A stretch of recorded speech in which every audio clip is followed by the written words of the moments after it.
આપણો ઘૂંટણનો જે સાંધો છે ને એ બે પ્રકારના સાંધાથી બનેલો હોય છે. એક ઉપરનું હાડકું ફીમર, નીચેનું હાડકું ટિબિયા.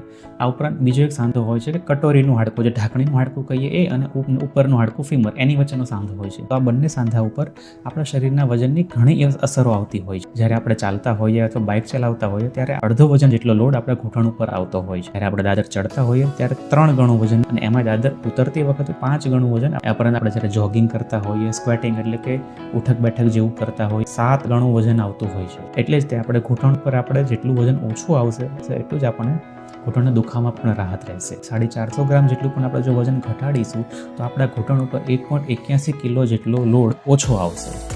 ગણતરી કરીએ તો જો આપણે 5 કિલો પણ શરીરનું વજન ઘટાડીશું ને તો આપણા ઘૂંટણ ઉપર 20 કિલો જેટલો લોડ ઓછો આવશે. તો વજન ઘટાડવા માટે શું કરવું જોઈએ? તો ડેઈલી ચાલવાનું રાખવું જોઈએ. 6000 થી 10,000 પગલાં, એટલે 4 થી 5 કિલોમીટર જેટલું ડેઈલી આપણે ચાલવું જોઈએ. હળવી કસરતો કરવી જોઈએ અને ઘઉંનું પ્રમાણ બને એટલું એકદમ ઓછું કરવું જોઈએ, તો નહીવત કરી દેવું જોઈએ જમવામાં. વર્ષ 2023માં UN અને ફૂડ એન્ડ એગ્રીકલ્ચર ઓર્ગેનાઇઝેશને 2023ના વર્ષને ઇન્ટરનેશનલ મિલેટ યર તરીકે એને ઘોષિત કર્યું હતું. બાજરી, જુવાર, રાગી એ વધારે ખાવાનું પ્રોત્સાહન આપણને આપ્યું હતું. અમારો એક પેશન્ટ છે કે જેની ઉંમર આશરે 45 થી 50 વર્ષની ઉંમર છે અને એમને ઘૂંટણ ખૂબ જ દુખતા હતા અને થોડા હેવી વેટ પણ હતા. તો એમણે લગભગ 3 થી 4 મહિના સુધી ઘઉં ખાવાનું બિલકુલ બંધ કરી દીધું. તો આ સમયમાં એમને ઘૂંટણમાં દુખાવામાં ઘણો જ ફરક પડી ગયો અને એમનું વજન લગભગ 5 થી 6 કિલો ઘટી ગયું. અને આટલું વજન ઘટ્યા પછી એમને ઘૂંટણમાં દુખાવામાં લગભગ 70 થી 80% ફરક પડી ગયો વગર દવાઓએ. પણ જે ડાંગ એરિયા છે ને એ ડાંગ એરિયામાં રાગી બહુ જ થાય.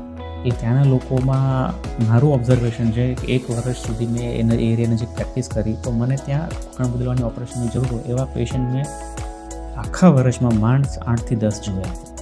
એ લોકો ખૂબ રાગી ખાતા હોય છે. એ લોકોનો ઘૂંટણનો દુખાવો બિલકુલ ઓછો હોય છે. શારીરિક શ્રમ પણ ખૂબ કરતા હોય છે. ઘૂંટણનો દુખાવો બહુ નહીવત જોવા મળે. એટલે આપણે પણ આપણા શરીર ઉપર વજન ઘટાડીશું તો આપણને આપણા દુખાવામાં ઘણી રાહત મળશે. ઓપરેશનની જરૂર વગર, ઓપરેશનની પણ જરૂર નહીં પડે.